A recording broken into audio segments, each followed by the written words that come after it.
go ahead and grab your favorite sausage and put it in a pan. And we're going to fry this up until it's cooked really well. If you're using pork sausage, you have to make sure you cook that pork sausage really good if you're not going to simmer it later down the line. So it really just depends on the timing. So just to be on the safe side, let's go ahead and make sure you're cooking your beef and your pork really well. This is turkey sausage, and I really love the flavor of this. It cooks pretty quick, but we're going to cook it and get that little crispness to it. So it's going to brown a little bit. And you're going to do this on a low to medium heat. Be aware that every pan is different. So if you need to turn it down on low, go ahead and put the fire on low. But some of these pans are super thick that you need a medium high heat.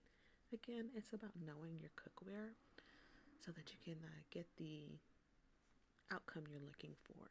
So now that the meat was cooked into my liking, I took most of it out the pan. Whatever's left, I was okay with. It's just going to add more flavor to the gravy. That is butter that I put in the pan. I'm going to let that butter melt and simmer a little bit.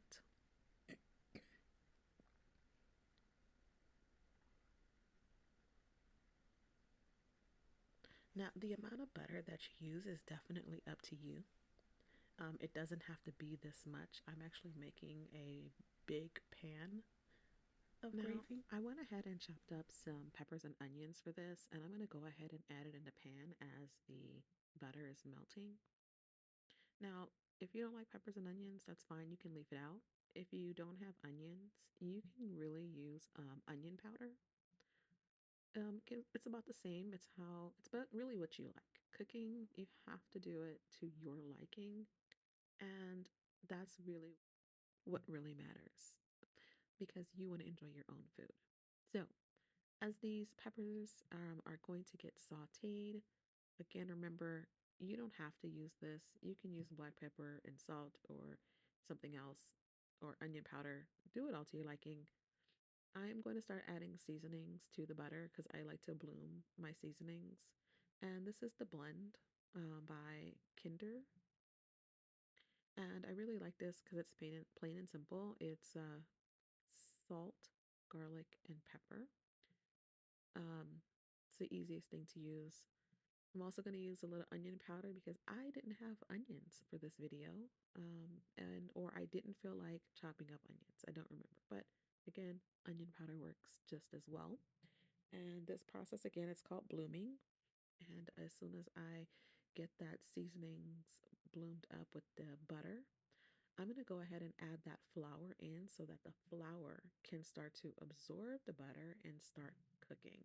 Remember, flour is raw. I know it sounds weird to say, but it's a raw product and it has to be cooked to a certain temperature in order for it to be safe for consumption.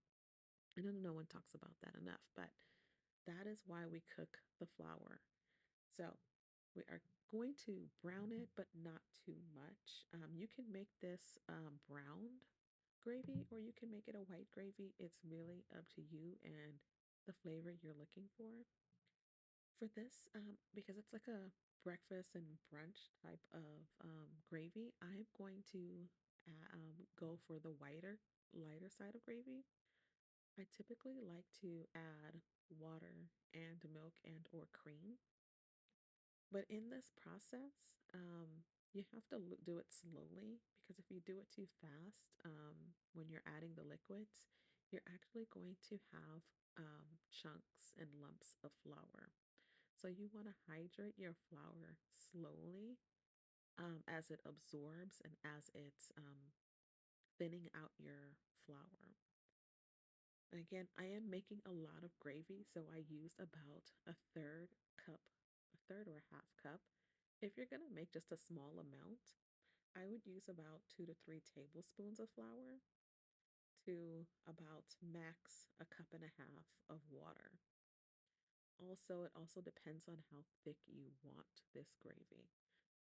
So, as you start learning how to cook with flour in this process, just keep that in mind. You see how slow I'm taking it, adding a little water at a time, adding a little and stirring it up. That's the way to go every time to have a nice and smooth consistency. Now, right here, I'm actually adding heavy cream because I do like a creamy gravy. It's something about adding milk or cream to it rather than just water. You can use chicken broth, that works as well. I didn't do that in this video. Again, I'm using what I had. I'm going to season this up now with a little bit of Creole seasoning. And I really love this because it kind of like opens up the flavors a little bit more. You don't have to use it, it's just something that I like. And I only use a little bit. And then black pepper,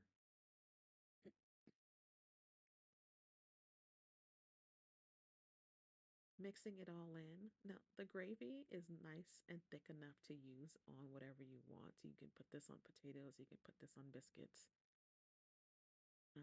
So, this is where I want the gravy. I'm adding back in my sausage because it's almost where I want it to be. And then I'm going to let this simmer for quite some time. I'm going to keep adding water as needed. Again, it's about getting the gravy the consistency that I want. And I like it more on the thicker side. So this gravy is actually perfect to use as is the way you see it. But I'm going to let it go ahead and simmer before I serve it. And see, it's coated the back of my spoon perfectly. If the meat, as long as the meat's cooked all the way, this is perfect for whatever I want to top it with. Hope you enjoyed my video. Have a good day.